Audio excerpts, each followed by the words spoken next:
Hello, everybody, and welcome to PWHL. It is episode 23. We are back. My name is Alyssa, and I am joined by my lovely co-host, Maya. Hello. How are you? I'm good. How are you? I'm doing well. I feel like we're in we're about to see possibly a team maybe be eliminated here soon, or if they go on a run, and we don't know what's going to happen. So I feel like I'm excited for our chat because this is kind of where we're right after the deadline, and things are, you know, really like it's like the back half of the season, and I think it's Yeah. exciting. Plus, Worlds is coming up, which is Worlds also is very coming up. exciting. Worlds is coming up, which is wild. Yeah, I was like, funny enough, I was thinking like, okay, so if they are expanding next season, when would they announce it? And I was like, it's got to be Worlds, right? Like, I don't Yeah. I don't know. Or my other thought was like the Walter Cup final, like either right before Game 1 or like at some point during the final was my other thought, but made me think. I was like, Yeah. Worlds is coming, so I got excited. I've been seeing some things on Twitter that said we were going to hear in the next few days, but I don't know why they would do that. So, I yeah. don't.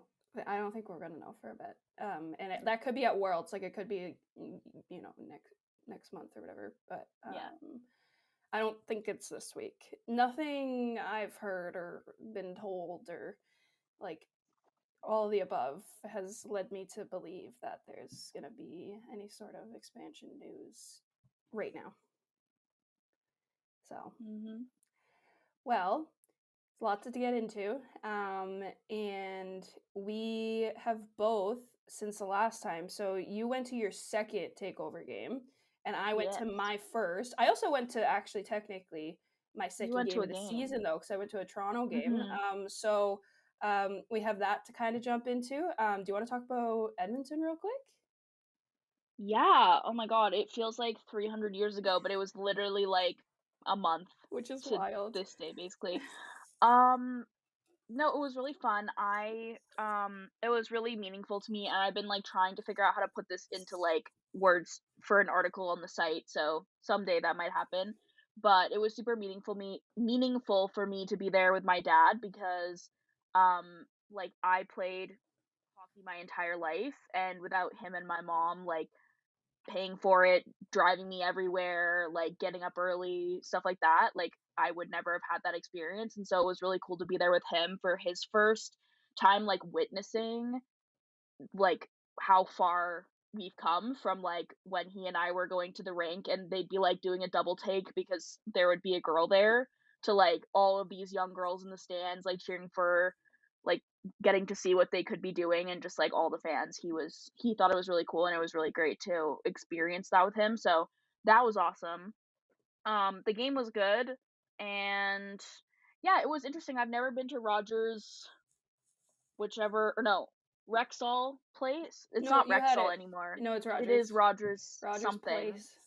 Yeah, there's so many Rogers There's a arenas lot of now. Rogers. Yep. Um, and it's a beautiful rink. I've driven by Um, it. I've never been in yet. yeah, And I've like walked around it when I was there in the summer, and it looks state of the art, gorgeous. It's new. yeah. It's brand new still too, right? Yeah, Yeah. it's beautiful. They had some really cool, like, concession stuff. They didn't have I will say I was a little disappointed on the, like, fan experience side of things compared to and granted, I was in Vancouver as media, so I don't have, like, the exact same picture, but I really felt like, Rogers Arena in Vancouver treated it like a Canucks game, and Rogers Place kind of treated it like, "Oh, there's something happening in the rink," like, the Oilers stores weren't open, not all the concessions were open, they only had one, like, little place to buy merch, so that was a little lacking in my opinion, but overall, it was a good time, and I hope we get more hockey in the West. Absolutely. Yes, please. That's so weird that they only had one merch table I as far as I could as see. far Now as you saw. Yeah. they have, like, 3 or 2 or 3 levels, like, of Yeah. concourses, which they Yeah. don't have in other places, Yeah. but yeah, like, in Vancouver, they had all the Canucks stores open with PWHL merch in them. And Canucks merch, but they didn't have any of that. Yeah, that's so interesting. So I just really fresh here, like on Sunday, and we're recording here on Tuesday. Just got back from the Detroit Takeover game, um, and I think the reasoning for this is because the Red Wings played during the day. So the I saw that. PWHL game was at 7:30. The Red Wings game was at 1. So in the same building. So I think, and that was the case last year too. They had an afternoon game as well. So the Red Wing store wasn't open, but my thinking with that is like I'm assuming here is like maybe they didn't open it because they didn't have the time. They were already Mhm. like crunch time in there when I was in there before doors opened, like still flipping everything over and cleaning and all that stuff. So, but at least in the part of the lower bowl section that I saw, and I saw probably half the concourse, probably like 3 or 4 merch tables in Detroit, and That's like good. specific merch and stuff for the Detroit game. But yeah, so I could see why that would be a little disappointing. Um, Yeah. They did have a very cool, like, thing with Molson that they might have had at the Detroit game. I don't know if this was, like, a Canadian thing or an Edmonton Probably. thing, where you could get, if you bought merch, which they only had, like, Takeover Tour merch, they did not have, like, team merch, you could get, like, a player's name on the back of your Cool. shirt or No, things like that, so yeah, that I was think that cool. was definitely a Canadian thing. I've seen that before. I went to the Scepters Montreal game. That game where the first Mhm. game they wore the Molson jerseys Oh, with yeah. the. I went to that first one in Toronto, and they had that there. So I'm sure that seems like it's a Canadian thing. That's awesome though Yeah. that they had that there. Mhm. Yeah, no, they didn't have that, but they did in Detroit have the Takeover merch, and then they also had Frost jerseys. I don't know how many or Mm. anything like that, and Sirens jerseys, and a couple of other like generic PWHL stuff, and then a couple of like team stuff. But yeah, and then I went to a Toronto home game, which was really cool because I haven't been to. This was my first game of the season, just in general. So it was 2 weekends ago, not this past weekend, of course, but the weekend before. Um, and they were playing Minnesota. Funny enough, I was just following Minnesota on their road trip, apparently. Apparently.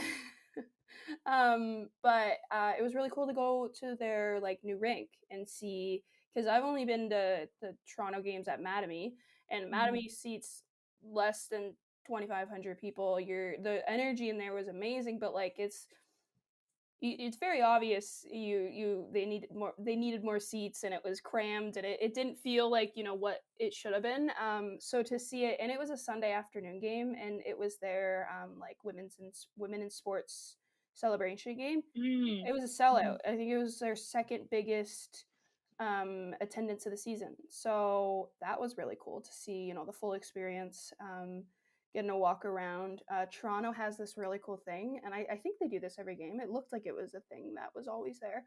They do like a sign making station.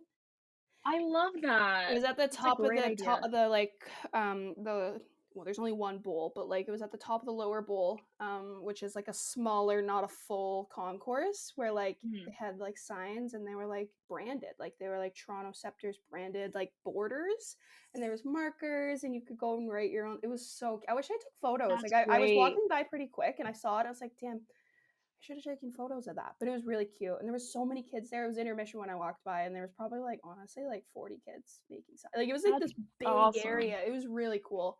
And especially for that game, because it was a Sunday afternoon game. So there was a lot of kids there. Mhm. And yeah, the experience was great. I felt like going to Mattamy last year a handful of times and then going to see a game at Coca-Cola Coliseum. Like it was almost just like the same exact energy, just multiplied. So there was over 8,000 people, which is honestly like just shows you the success, but also so cool. Like all the chants were the same. Every time Campbell makes a save, they all go swoop, and it's so good, and they all have these cool signs and stuff. So it was cool to just kind of see it like magnified from where I saw it last year. So that was a lot of fun. Oh, that's so great. Really That's awesome. small press box. It's not even really a press box. It's just like, Oh, well, it's a press box, but it was just like tiny, and it was great seat though, like great right at the corner view. by Mhm. where the home team would shoot twice. Mm. but it took me a bit to find. It was my own fault. I went the long way around, and I should have went the short. But I'm really glad I went the long way because I got to see everything. But it was Yeah. a lot of fun. I don't think I ever I don't know that I talked about this, and I can tell you the full story when we're not recording, but I got so lost in Rogers Arena when I was in Vancouver that I literally thought I was like, "I'm about to, like, accidentally walk in on the Canucks, like, having a meeting." I was so lost. Like, I walked Was the it entire upstairs arena or was it down? in, below Yeah, the stands. yeah. I, was just walking, because they kept saying, "Oh, you'll find it over here." So I kept They told walking, me that in walking. Detroit too. Yeah, and then all of a sudden you come upon, the Victoire, stretching, and I'm like, "This is not where I'm supposed to be." That's pretty much exactly what happened to me in Detroit, but I actually was supposed to walk through Minnesota's area. I'm like, "Oh, cool. I'm just Oh, stepping over." Like, I'm like, "Sorry, excuse me, pardon me. You just played a professional hockey league game. I'm just trying to get to a yeah. press conference room. My bad." No, exactly. That's so funny. Oh, but no, I'm glad you had a good time at both of those Yeah, it was a lot of games, fun. and cool that you got to be in the press box in Detroit too. I Yeah, saw second year in a row, which is just such a just like I am just full of gratitude. It's also like last year I my assigned seat was like a little bit off from center ice, like I was like a little bit mhm, to the left. This year I was like directly on the red line. It was so nice. cool. I don't know if it was done on purpose, but I was grateful for it. It was so sick. Um, yeah, so cool. Got to see some people like who cover the sport with Daily Face Off that I know that are from Michigan, who I saw Mm, last year. I sat next to one of them, which was a lot of fun. The game was pretty great. I will say, I thought New York played probably one of their better games of the season. Minnesota's effort was a little lacking, but overall, the energy and everything in that building was just. I was honestly glad it didn't go to shootout like it did last year because I was a little like, I didn't want to see mhm, a game end in a shootout. But lots of big hits, lots of great goals. So yeah, it was a lot of fun. And then the Toronto game, that's awesome. Minnesota won in overtime. Oh, So I cool. saw two pretty good games, Yeah, which was a lot of fun. cool. I like it. Yeah. So lots happened since the last time we chatted here. There's been obviously a handful of games and whatnot. So do we want to look at the standings and then maybe go from there? Sure, although I have 2 words for you Go for on. something that's happened since the last time we talked. Okay. Hillary Knight. Oh my God, she's back. Oh no. She is so back. She was before the Sirens played on Sunday. She was leading the league in points. Hillary What Knight. happened? Yeah. Hillary Knight was leading the league in points at the ripe age of. Oh, why doesn't it have her age? Just her year. Oh, I don't want to do math. Um, thir- 30. at the ripe age Mm, of over 30, yeah. which Yeah. like she was like last year. You watched her and you're like Hillary, like as a Canadian, it's hard to cheer for her, but as a fan of the game, like Mhm. I want to see Hillary at the best of her capabilities and skill sets and stuff. But the last season, I was like, girl, what is like? I was like, are you hurt? Are you like? Is it Mhm. just getting like? Are you? Is your role about to be different? Nope. She has 25 points in 23.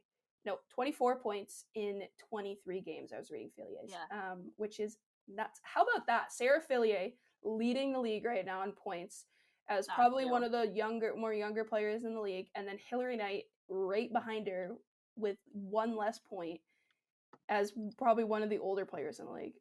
Unreal. Good for Awesome. her, Yeah. man. She's playing unbelievable. Like she's just like she looks back. Like I don't know if she was hurt. Like I think she No, was. no, I no. think we found out that she maybe had an injury last year, but like it's very obvious she's not injured this season No. She's back, and that makes me scared as a for Canadian. Worlds. Yeah. Yeah. Yeah. Yeah, and Anyway. also too, speaking of Kendall Coyne Schofield's having a heck of a season, which that's been she's been at the top in like top 5 of points pretty much all Mhm. season. But like that's also terrifying. But so again, as a fan of the game, so thrilled for both of them Yeah. continuing to put up points. And shout out to Sarah Fillier. She is watching her in person for the first time was really fun.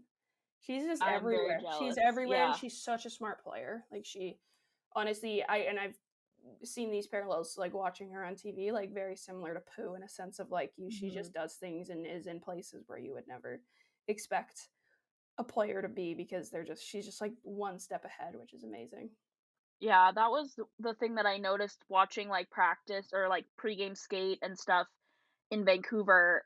Poulin is just, like, you know where she is at all times on the ice because she's, like, I don't know, competing at 10 times more than every single other player on the ice at all times. Even if they're giving 100%, she's giving, like, 110. I don't know if that's the right math, She but, like, tries so hard, and yeah. like I love watching the Victoire like posting like mic'd up and stuff and whatnot of her, and like you wouldn't be able to tell, but you would because it's her, it's Pooh.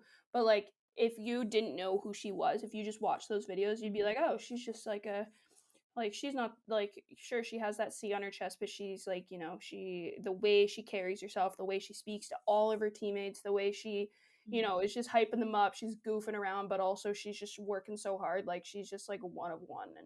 And her team is Yeah. killing it still. They're Yeah, really so close to there's the clinching, talk. eh? Mhm. Yeah. Yeah. Hmm. I think, like, they have been the one team all season that has not faltered. Like, they might have a loss here and there that you Yeah. maybe expected that they would win the game, but, like, just unmatched Yeah, even all their year. like points percentage, like I'm just looking at it, like it's miles, well, not miles, but like it's Mhm. like a good chunk away. Like every like you look at 2 to 6, it's pretty like close. Well, maybe don't look at New York, but you look at all the other ones and they're pretty close. And then you Yeah. see Montreal, they got like 0.638, and then right below them is Mhm. Boston. Their point percentage is 0.551. Like that's a big jump. Yeah. It's really impressive. That those two team play are playing actually tonight, which is a Mhm. big game Right now. right now. Yeah. And Poulin still leading the league in goals too, so that doesn't hurt. Crazy, love that. Yeah. So yeah, so Boston, honestly, like I think we're seeing what Boston's capable when their captain is who Mhm. their captain like truly is, and I think that's really nice to see for that team, and even for their younger players, just to kind of like not have to feel like they had to come into the league and just feel like they like poor Alina Mueller. She had an unbelievable season last year, but at times it seemed like she just had like no help.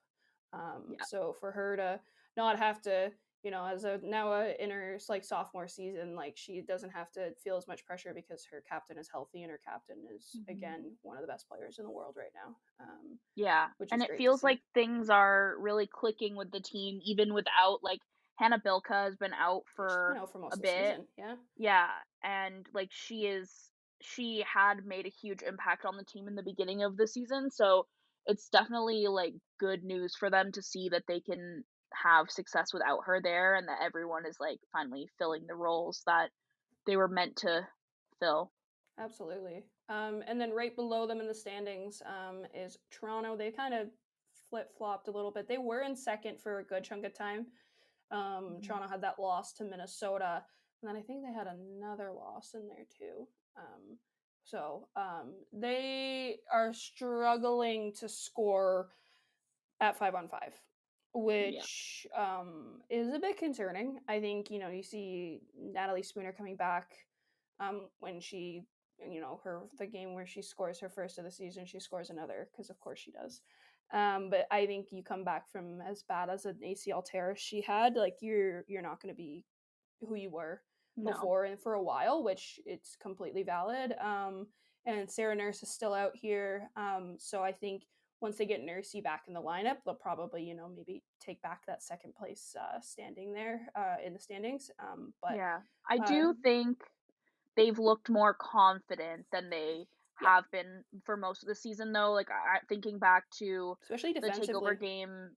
Yeah, and goaltending wise as well, like, yeah, thinking back to the takeover game where they lost and they seemed quite defeated and, like, none of the pieces that they had were working together. Now it definitely feels like they have a team that can win, but, scoring is still, like, a problem, but when you had one player score so many of your goals last year and then she, like, reasonably is not scoring to that level again, you're gonna find Yeah, that. and then also your best player in Sarah Nurse, Yeah. getting injured on like a brutal, kind of like a fluke play from her, like just tied up with her own teammate, just brutal. So Yeah. hopefully they get her back here, and then like they'll probably stick within that 2 or 3 slot if I had to guess. Mhm. And then just below them by 1 point is the Minnesota Frost, who I think I mentioned earlier in their game that I was at on Sunday against the Sirens. I will say they looked like a team who has been on the road for over a month or in almost 2 months. So like I Mhm. will give them grace in that sense. They looked exhausted. And I asked Kendall Coyne Schofield in the post game presser. I was pretty much like, you know, you've been on the road here for I think it was like honestly like 8 games. Like it was a crazy stretch. It's why and they've been on 2 takeover tours on those in that time too. They were in Mhm. Raleigh and then of course in Detroit.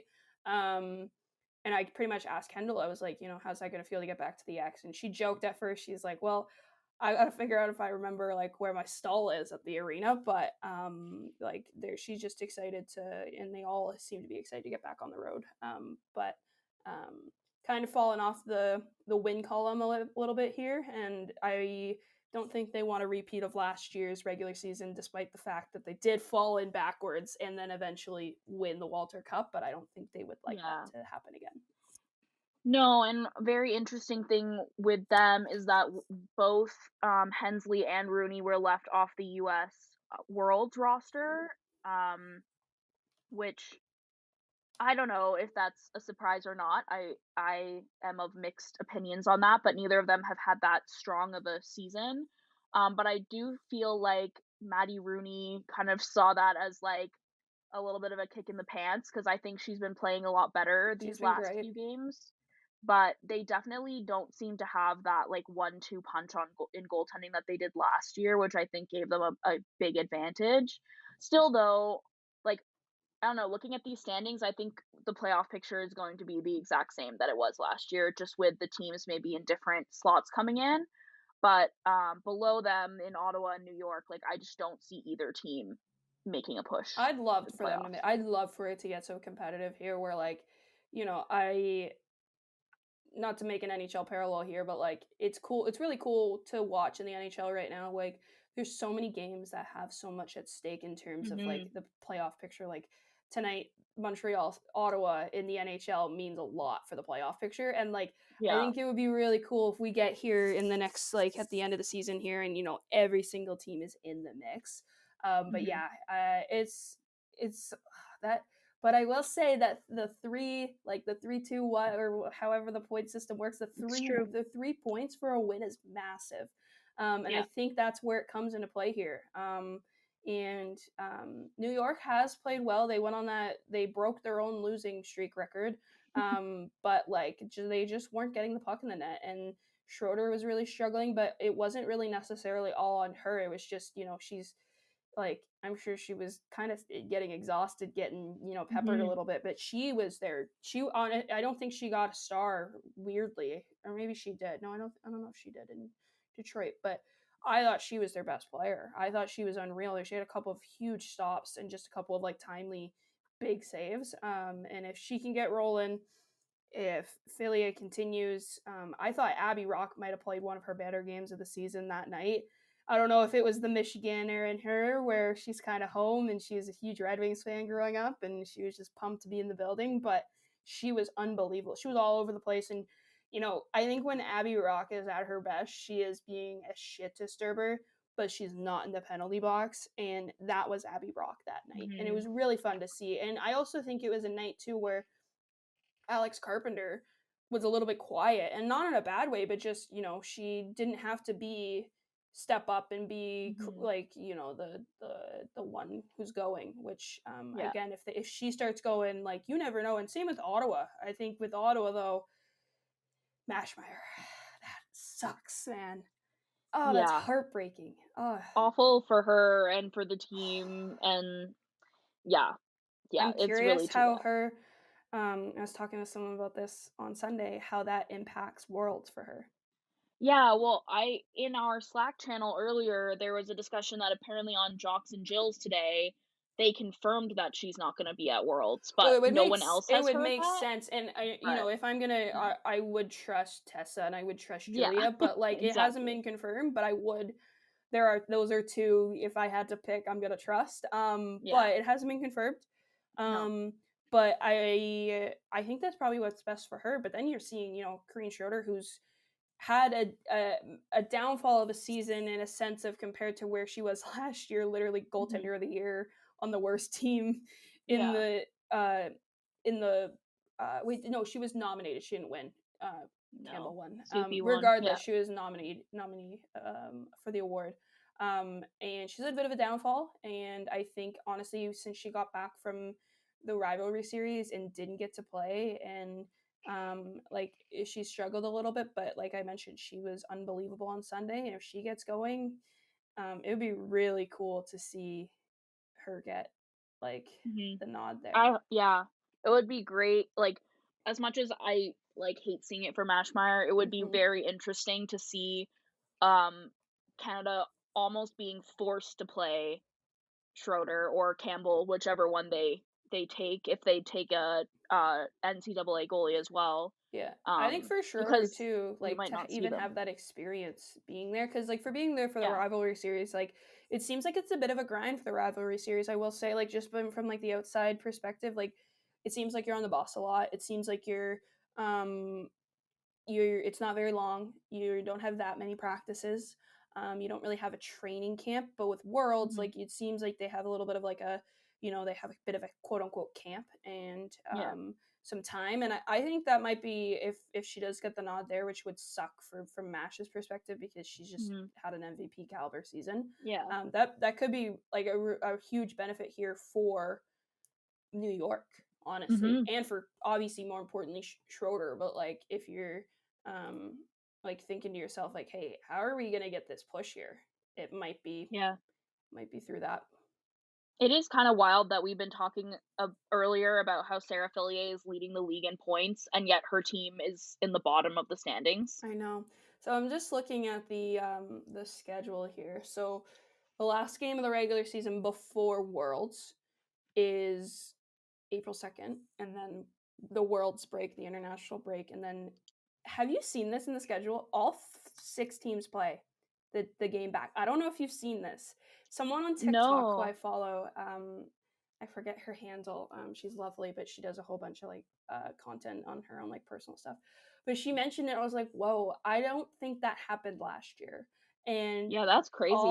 all 6 teams, and the times are to be like determined Yeah, still, I are saw that. playing on Saturday, April 26th. So it's a big chunk of time. And if you look here, I think if my math and my eyes are correct here, it looks like each team has 3 games, which with the point system this league has, that's time Yeah. where, a player comes back hot, a goalie comes back hot, a player comes back pissed off, a player comes back hurt, which I don't want, but like anything could Mhm. happen. You might see the change the schedule, or not the schedule, Yeah. the standings here, right? Well, in Um Minnesota, like, yeah. last season, they lost every single game It after the literally Worlds break. tripped and fell Mhm. into the postseason and then won the Yeah, Walter Cup. Um, yeah. I actually asked Ken Klee about that because obviously they were on the road for a long time. They didn't really play their best that night. And I pretty much asked him, I said, obviously last year you won the Walter Cup. That's your goal. But I think if you were to probably do the regular season last year over again, especially those last 5 games or so, you'd probably do them differently in a sense of not losing 5 straight. And he's like, yeah, for sure. And I was like, pretty much like, how do you approach the message of like how we don't do that again? And he's like, honestly, Yeah. it's one game at a time because the league is so tight. And he's like, there's only 6 teams. We all know each other really well at this point. Everyone's a rival. There's so much happening. And yeah, it makes for a really interesting end here. It does, and also very interesting that, just looking at the standings, Minnesota only has 5 games remaining, and every other team has 7. Oh So, wow. Yeah, that's they odd, have but their I think that's just the way. I think that's been their road trip. That's been they played a bunch of games over the last little bit. And getting back home I think will be really big for them. yeah. Very interesting to see. Yeah. So we had the trade deadline. Really, nothing happened. Honestly, a bit of a minor deal between Montreal and Toronto for a depth forward and a depth defenseman, pretty much. But nobody really wanted to make moves. They felt like they don't know what's coming with expansion, which we've already Yeah. talked a little bit at the top here. And you can't trade picks because of the possibility of an expansion coming up here. And it's so close. Why would you? Why what? Anyone is in this still. Of course, it's a bit of a longer road for the bottom two teams rather than the four that are in it. But it was a bit of a quiet deadline compared to last year, where we had honestly quite a few that were a bit of a shock. Yeah, and I mean, you don't want to make any like big mistakes or things that will mess up the chemistry that your team has. So I understand that. I think expansion is really interesting because I wrote something about this earlier last week, but I think we all have an idea in our head of what expansion will look like regardless of who the teams are because we've seen it happen with other leagues. Like I think the expected thing is the way the NHL does it, which is like you can protect a certain number of players and the rest are free game to the expansion teams. But we honestly don't know anything about expansion, and the PWHL has never shied away from changing the rules. We don't know if people will who will be protected because in the NHL there's always that like protected group that's not eligible for expansion. Like we literally don't know anything We know about it yet. nothing. Yeah. So it's so hard to make any choices either way because sure you could trade your second string goaltender who you wouldn't be able to protect both of them, but who knows if you're even gonna have to Yeah. or want to or what could even happen. So Yeah. it'll be very interesting to see if they play it a little differently Yeah. than everywhere I think else. it'll also Yeah. make the draft so interesting too, right? Mm. But yeah, it's gonna be a doozy here. I don't want to keep you too long, and I don't want to for us to be P-dub in 45. But anything else to add before we jump off here? No, I'm just really excited to see how everything kind of ends up, and I'm also excited because I decided not to leave the country for Worlds this year, so I actually get to pay attention to what Let's happens. go. So that'll be good. Heck yeah, I'm excited for it. It should be really fun. I think we're gonna see a lot of. I'm excited. Like, there's a lot of players who I'm looking forward to seeing how they do in their roles and whatnot. But Yeah. thank you all so much for listening. Thank you all so much for watching. If you're watching, as always, please consider a paid subscription to the Ice Garden. It helps us go to takeover games or just games in general, and also do fun projects like our podcast and a bunch of other fun things that we do. There is a link in the description of wherever you're listening or watching this to, and it's appreciated, and we appreciate you for being here, so thank you so much. Bye.